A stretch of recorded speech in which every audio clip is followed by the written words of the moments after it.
If you play Irish music at all, you probably recognize that tune. That is a reel called Drowsy Maggie.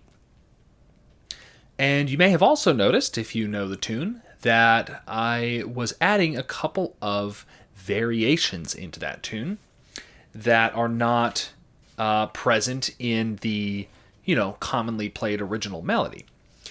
So if you want to learn how to do those kinds of variations, how to come up with them, then this is the lesson for you. We are going to talk about how to create tune variations in Irish traditional playing. So, our overarching goal is to be creative while remaining stylistically Irish. So, of course, if our only goal were to be creative, then this would be a very short lesson. It would just be do whatever you want, have fun. And, of course, that is part of it.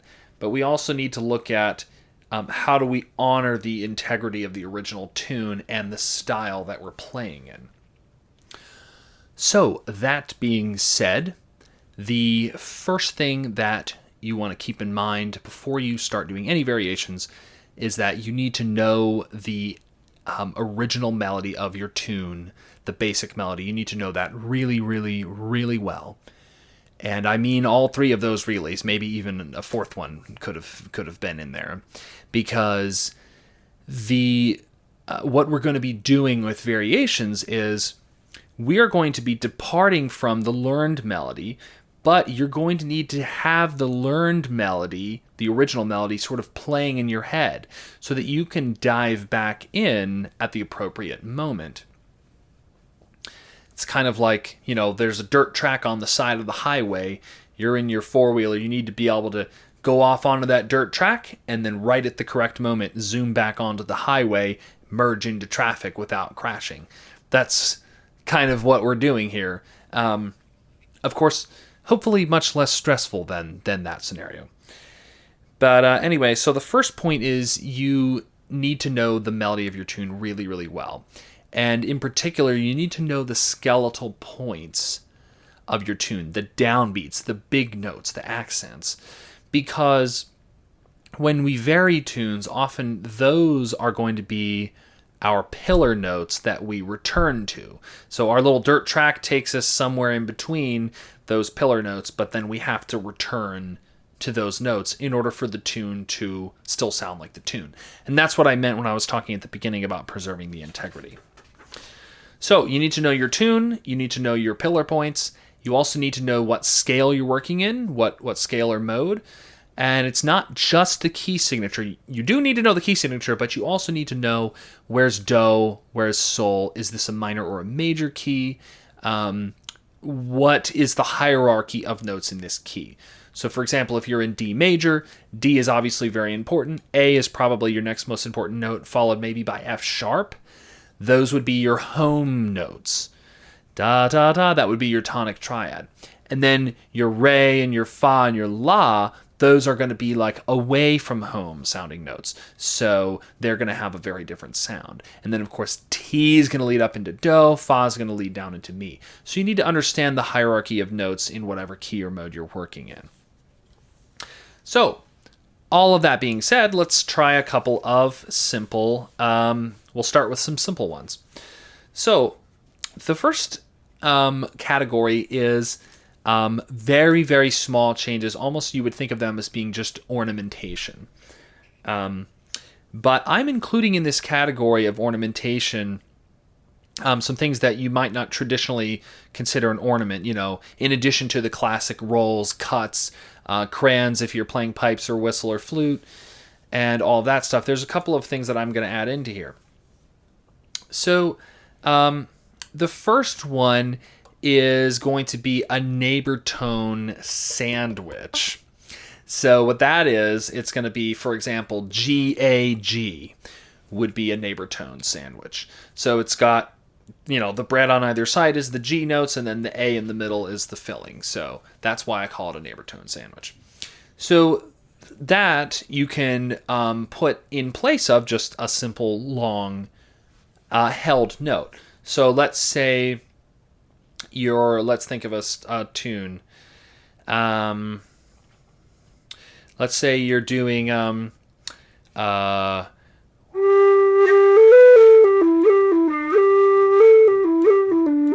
you've just learned Jimmy Ward's etc.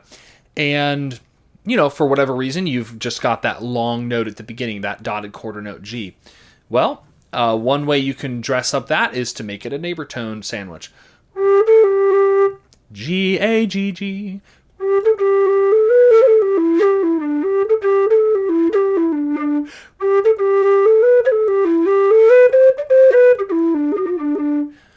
Now, some of you may have already learned the tune that way, but the point is that long notes and these neighbor tone sandwiches are almost always interchangeable for each other.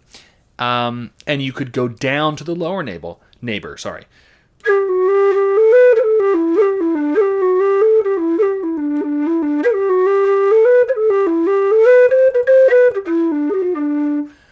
And even then, in that tune, when I went up to the C, right by the end there, usually our figure would go yadda-dee-da. It would go C, B, A, B, G. But notice I can throw a neighbor tone sandwich in right there. So the neighbor tone sandwich is a great little figure that can be thrown in a lot of places.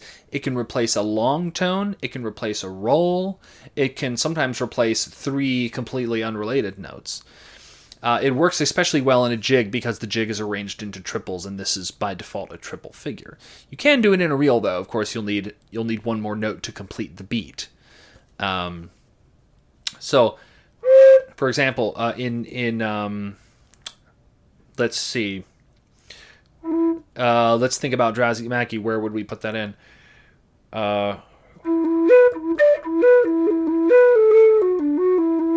We're going to have to wait till the B section.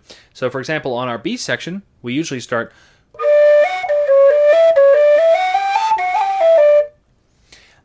We could do a little quick one there. That would be the rhythm would be a bit faster on that one. That would almost sound like a Baroque mordant.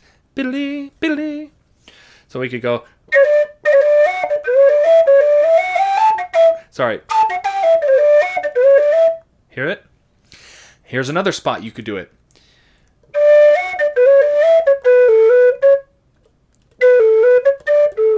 I know that doesn't sound like much, but some people would do. They might do a roll on the B, so that roll is interchangeable with the neighbor tone, the B instead of the roll on B.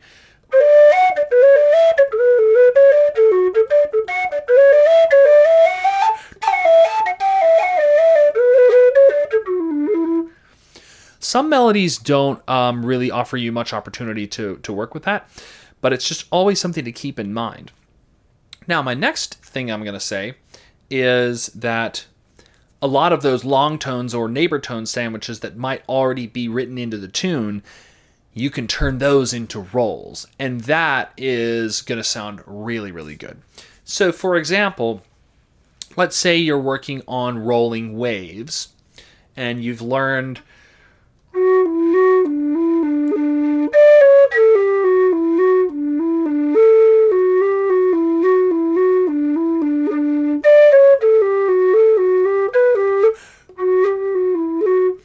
Now, that's kind of the book version, right? That would be the version that you might find on the session.org. And that features almost completely neighbor tone sandwiches. Yaddly, doddly, doddy, yaddly, daddly. Hear those? Daddly, doddy, do, daddly.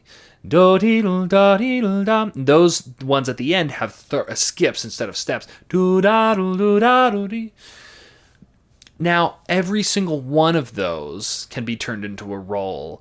Of course, of the three notes, you want to roll on the bread, the outer notes. You want to perform the roll on that pitch, not the inner note. So, for example, instead of going F, E, F, D, E, D, D, I can go roll on F, roll on D, D. So, instead of, I'm going to go,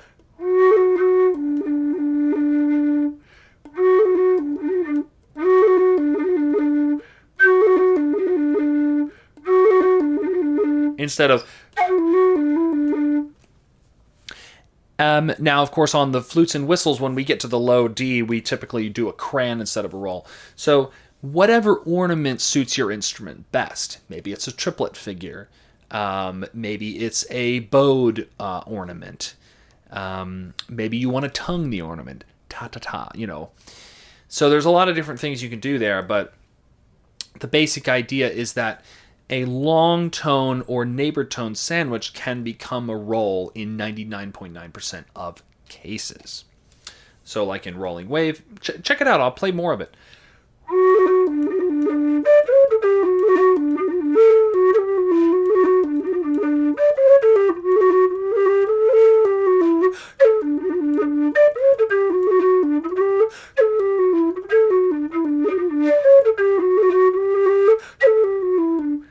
Now you'll notice I started getting into what would be the next topic, which is not only the rolls, the crans, the neighbor tones, but also some of the triplet figures that you could put in.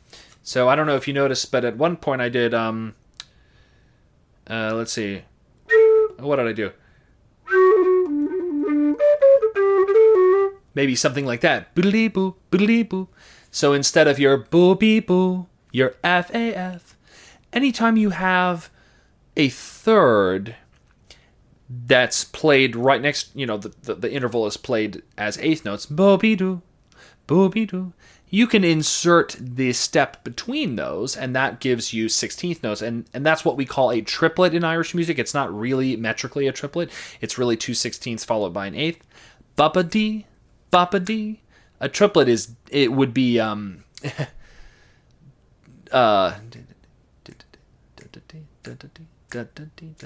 Here's the difference. A triplet is da da da da da da, but this is da da da da da da. So instead of F-A, you go F-G-A. You could do it twice.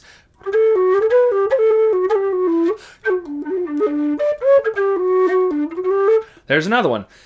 Instead of going D-E-D-A, instead of doing my neighbor tone sandwich that's written into the original tune on D, D-E-D, I go D-E-F-G, D-E-F-G-A to lead up to the A. There's another one. Instead of doing my roll on F, I go biddly-boo, biddly-boo. So all of these figures that we've talked about so far are all interchangeable. The long tone, the neighbor tone sandwich, the roll, and the triplet figures, or it's really, we should call them 16th note figures. They're all interchangeable, and that is really the core of Irish ornamentation and variation, in my opinion. That is what you hear the best players doing. 90% of their variations consist of that. So let's take a tune. Yeah, let's go back to Drowsy Maggie. So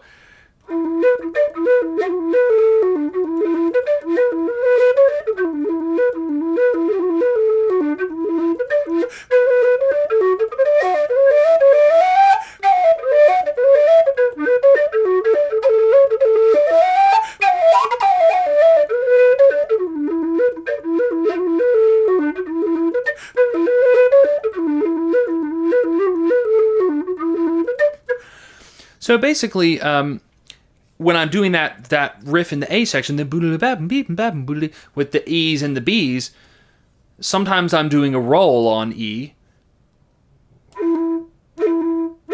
It's a short roll. Brada, brada. Sometimes I'm doing a cran, which is another ornament. And sometimes I'm doing a little neighbor tone, with the low D, with that low note down there. And I didn't really do much of this, but I could do a long note. Sorry. Boom, bitty, bum. You could mix that in there.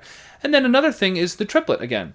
So in that case, I chose to do G, F, E, because that was a nice way to approach the E. So hear that? Bidaloo, bidaloo.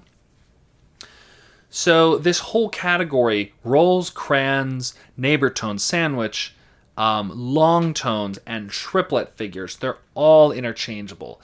And that is going to be 90% of your ornamentation. Now,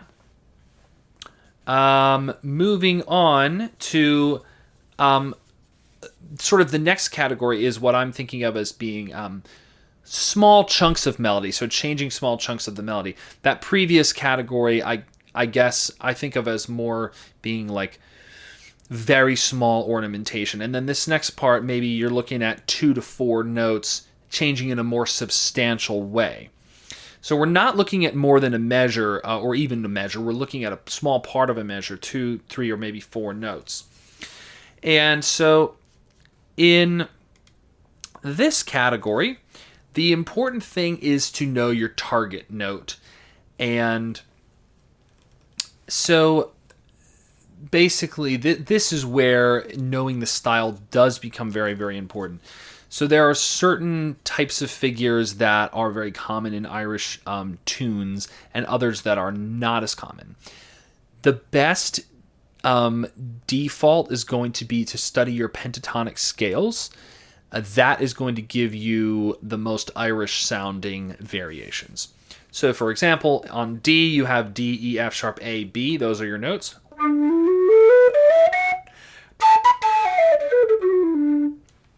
So let's say I'm playing Silver Spear.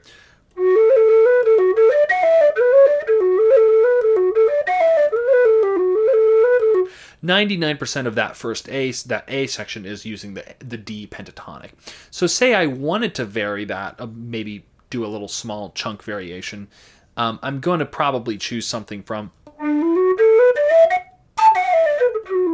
that system of notes. So for example,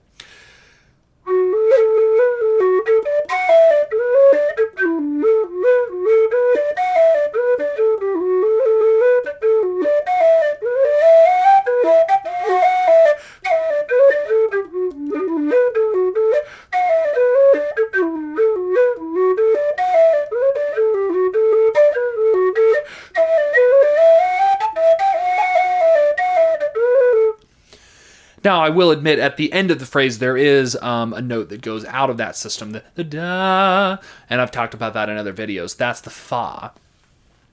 So the fourth of the scale, or the fa, does not fall into the pentatonic scale. So watch out for that one. That's one of your target notes. So don't mess with that one, right? Identify your target notes, and then in between those pillar points, you can kind of mess around in those pentatonic scales kind of however you want. I mean, I hesitate to just give you a complete blank check, but try it at home and see what you like. I mean, I was really just kind of messing around there when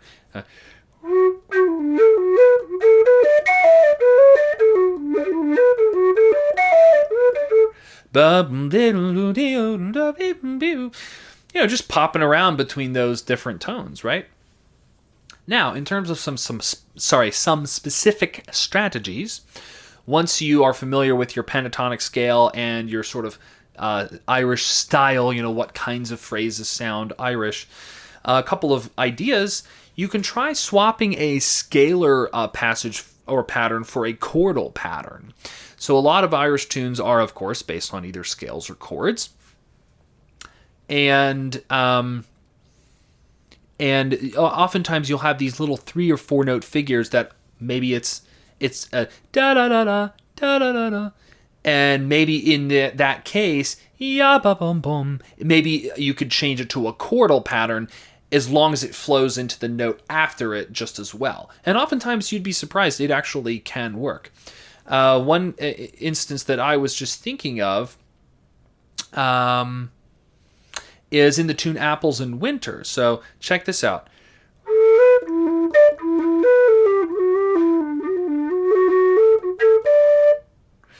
This is kind of it might go by without you even noticing it, but right there you have a chord. That's A, F, A, D, or A, F sharp, A, D. That's a D chord.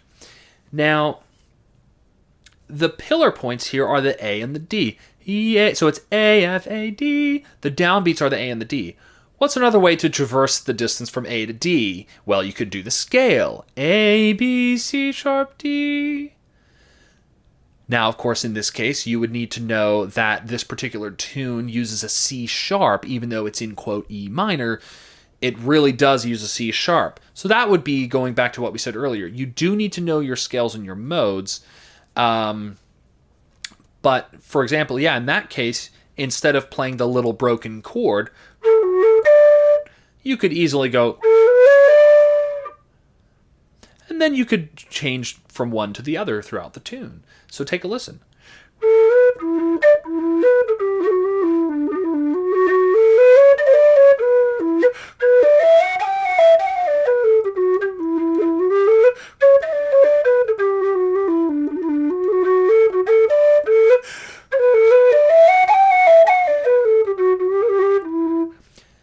It may go by with you might not have even noticed that I did that, but it contributes to the overall enjoyment of hearing that tune.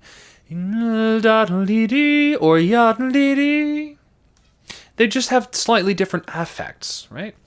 And then at the end of that phrase, the melody that I originally learned was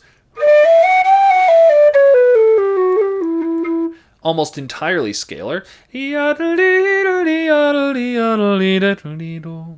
But then I heard of another version later that goes, which has that little crest. It has the high crest and then it has a little secondary crest. And then to make up for the lost distance, it goes down in thirds instead of in steps. Take a listen. Right there, instead of doing, which was the original, because it had gone back up again, it needs to hop down in skips instead of steps. And that's the same idea, chordal versus scalar, and vice versa. And then the next idea I have in this category of small chunks, creating a sawtooth pattern. Now that sounds really complicated, but basically all I mean is oftentimes in Irish music, the interest of a particular melody is generated by little changes of direction. And those are often initiated by little groups of 2 notes. So, for example, I know that probably sounds like you're like, what is this guy talking about? Well, when I do it, you'll know exactly what I'm talking about. So let's see. Let's go back to Drowsy Maggie, one that we've been working on.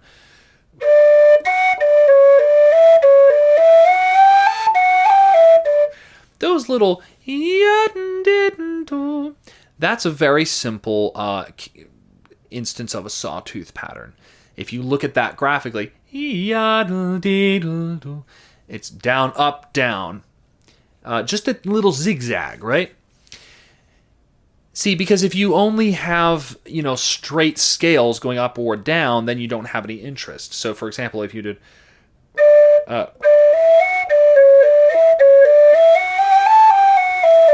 then it sounds more like a children's exercise.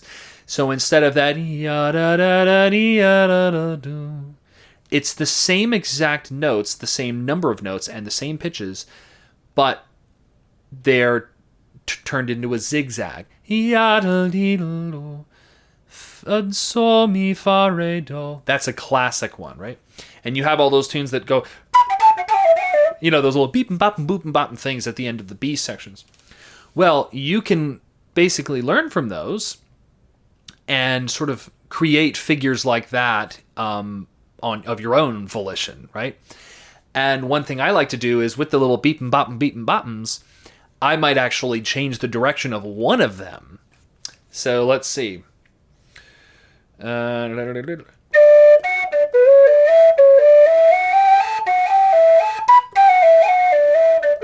Usually it goes yap bap beep bop. They're all the same, right? They're all facing down. They're all zigzagging down. Well, I go yap beep bop. I go up on the first one, and then I have to make up some lost distance, so I skip down too. So instead of A F G E, I go A B G E. It's funny how simple it is when you actually look at it. So instead of I go, and I add a little passing tone, that little triplet tone.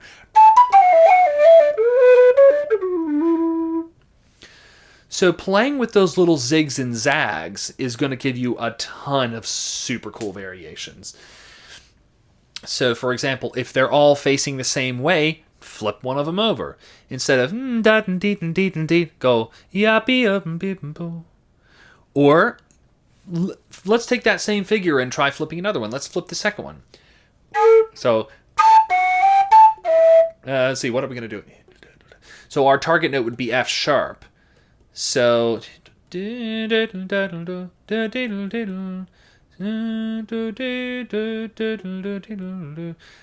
that one's going to sound kind of weird. Well,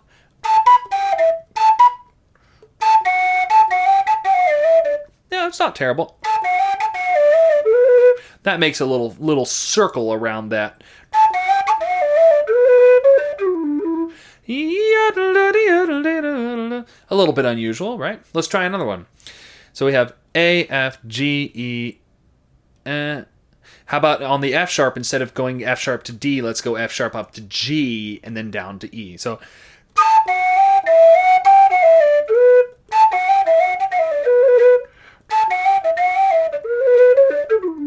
that's kind of a nice sound.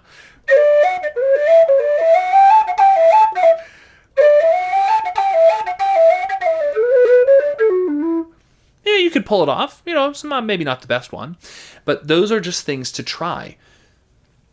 It's almost like you're playing with a little puzzle or a tinker toy or something. You're just taking pieces and swiveling them around. Oh, what does that look like? Oh, I don't like that so much. Let me put that back. All right. It's like playing Jenga. Let me take this piece out. Does the tune still sound like the tune if I remove this block? Oh, cool. Let me put that over here. Boink. You're just look. You even look at it look at the sheet music and play around with it. If you see a bunch of zigzags, flip this one around. Turn a scale into a chordal passage, something like that. So the two big ones I have is the scalar to chordal stuff, swapping those, and then the sawtooth or zigzag patterns, flipping those around and creating new patterns. Another one that's very, very, very much related to what I already said is inverting little chordal or arpeggiation patterns. So maybe you have something that's,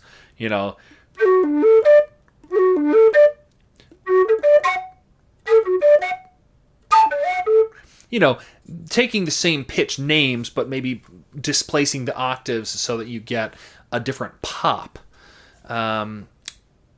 Let's take an example. Perfect example in Silver Spear, or no, not Silver Spear, Drowsy Maggie. I did this earlier. Instead of going, I actually create a little chordal pattern. Well, that's not a good example because that was really something that I actually came up with myself. No, let's not do that one. Let's do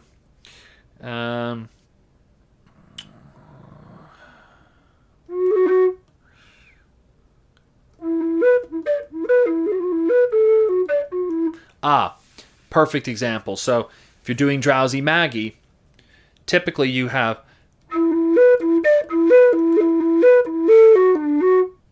and that figure right there is a D chord. A, F, D, F.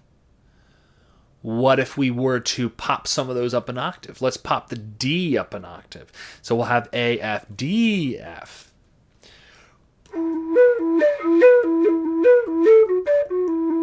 That's kind of neat, isn't it? A little spicy. It gives it a different pop, like I said, because notes up an octave are going to pop. What if we put the... So our figure was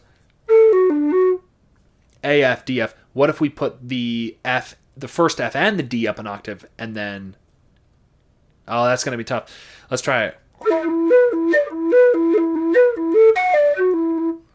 It's a little ambitious. What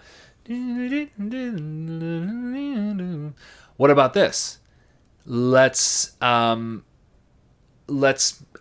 a note in to try to get the arpeggio we want.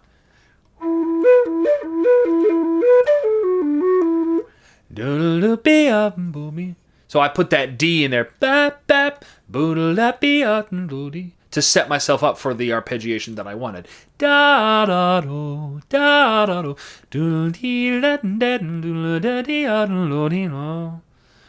So just basically inverting, displacing the octaves of things, playing around with that to see what might give the tune a little pop. And our last category is pretty much the same idea, but just with larger chunks of the melody. So in this category, it's even more important to identify the skeletal notes. And these are the kind of variations that you might want to plan out ahead of time, unless you are playing in a setting where getting off the beat won't matter. Maybe you're playing with friends and it's just a very chill environment. Then maybe give these a try. Otherwise, you might want to actually write these out, plan them out ahead of time. And that can be a really fun exercise. So things to think about if you're changing larger chunks of the melody. So in this case, I'm thinking about maybe an entire measure. Again, identify the skeletal notes. You need to know, where am I coming back in?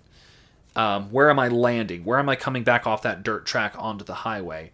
And then during my variation, what are some of the pillar points that I might need to hit during that measure? And think about the chords that are supposed to be outlined.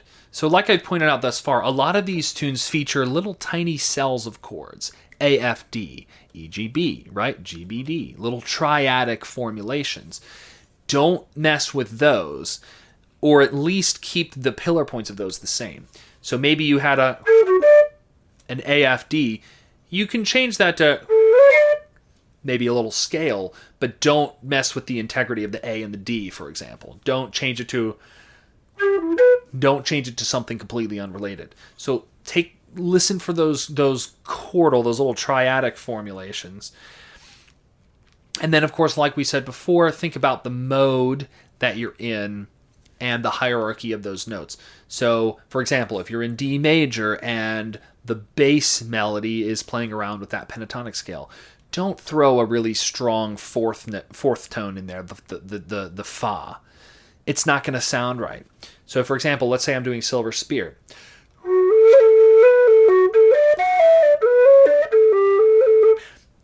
Right off the bat, that just sounds... I just don't think that sounds very good at all. When you hit that note, it sounds like you're trying to fundamentally change the mood and the feel and the sort of affect of that tune. Whereas...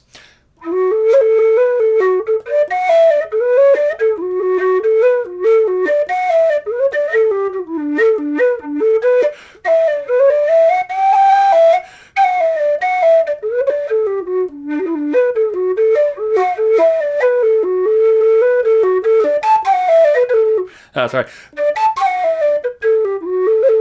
Even bigger things like that. If I'm sticking to that same little family of notes, it really doesn't jar the listener too much. I mean, not in a bad way. Hopefully it sounds good. But when you, if for example, you played that fourth tone, didn't that sound very different?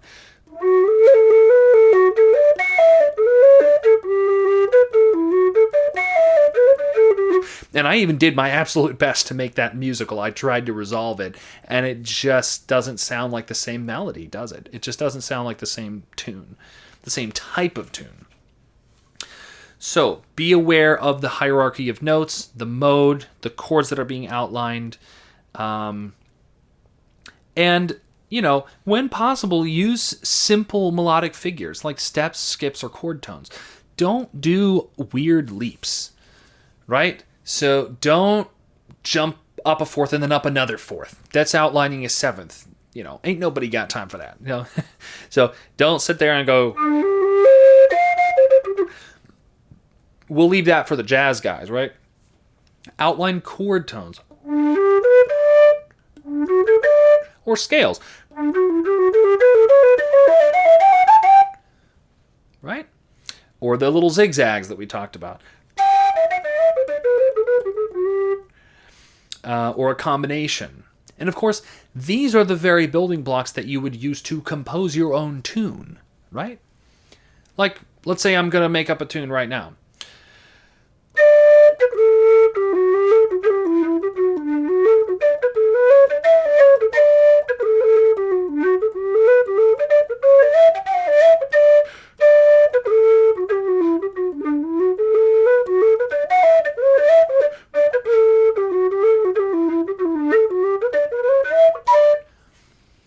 I literally just made that up. I have no idea what that is. Never played that before in my entire life. But most of what I played is either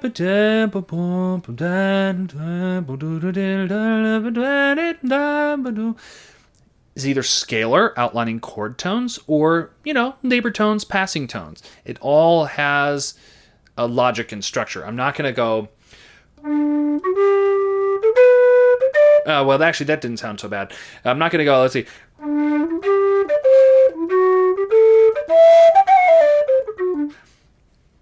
Even that was kind of cool.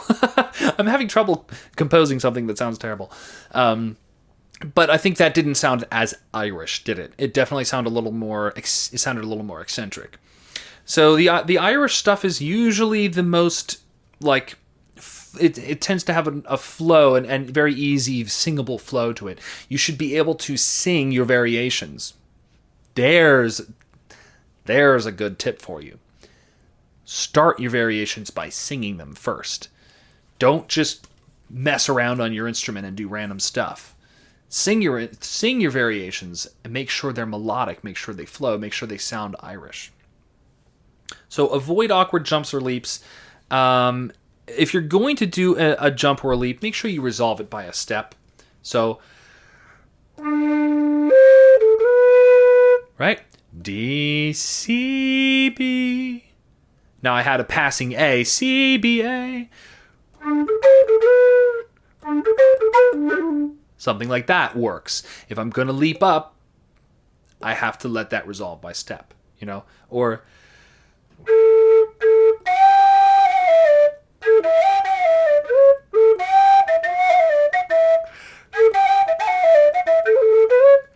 I'm just making that up, right? Hear the logic of that melody. Then the inner notes are decorative.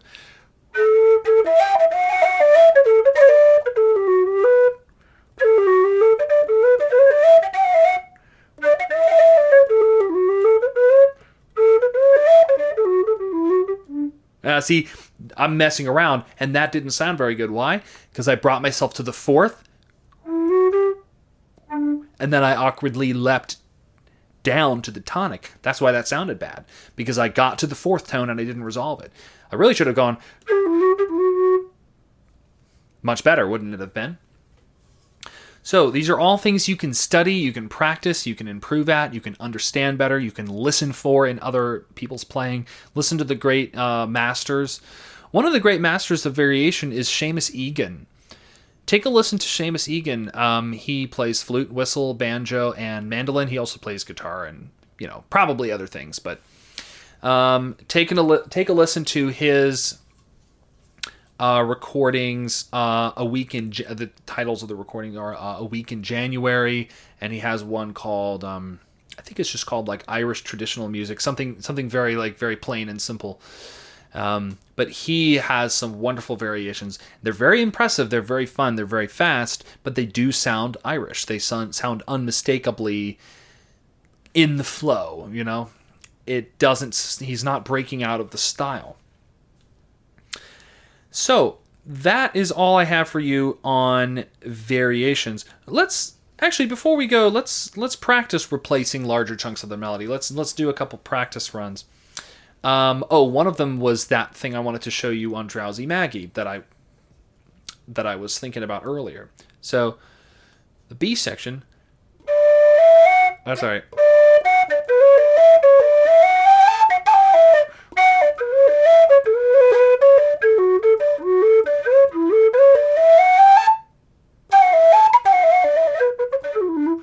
So did you hear the variation there?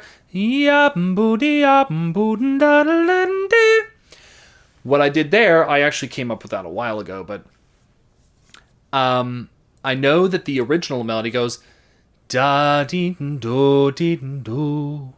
So I study that measure. D, F, D, C sharp, E, C sharp, D. It begins and ends on D. Those are my pillar points. Now this is 1 and 2 and 3 and 4 and 1. It's exactly one measure. Now you can see that measure is divided in two parts. Da, beep, bo, beep. Those are the two little figures, right? The first one is D and F sharp. The second one is C sharp and E. Well, using probably with just your ear, but even if you can't hear it, you could just look at it on the paper and see that those are outlining two different chords. The first one, D, F sharp, A, is that tonic chord. And the second one, C sharp, E, is part of the A, C sharp, E, which is the 5 chord. So I identified that and I decided to do a completely different figure using those same chords in a little broken chord pattern. So I go D, F sharp, A, D, C sharp, E, A, C sharp, going down in the lower octave. Sorry. And I land gracefully on the same exact D that the original melody landed on. And it has the same sound. If you do that while I do this, it'll sound fine, right? That's what it sounds like. Sorry. It's the same harmony. Irish music is not always strictly harmonic, but a lot of the time it is. And what I mean by that is not that the composers intended there to be chords played necessarily with the pieces, but that the melodies are tonal and they do imply certain chords that you want to be aware of when you're trying to do these variations. So that's a fun little variation to try on Drowsy Maggie on the B section. Maybe like the second half.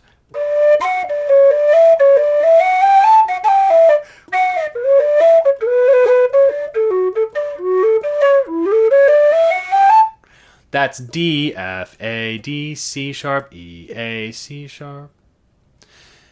And again, you could vary my variation. What did I just do? I popped the low notes up an octave. That gave me a different shape for the chords.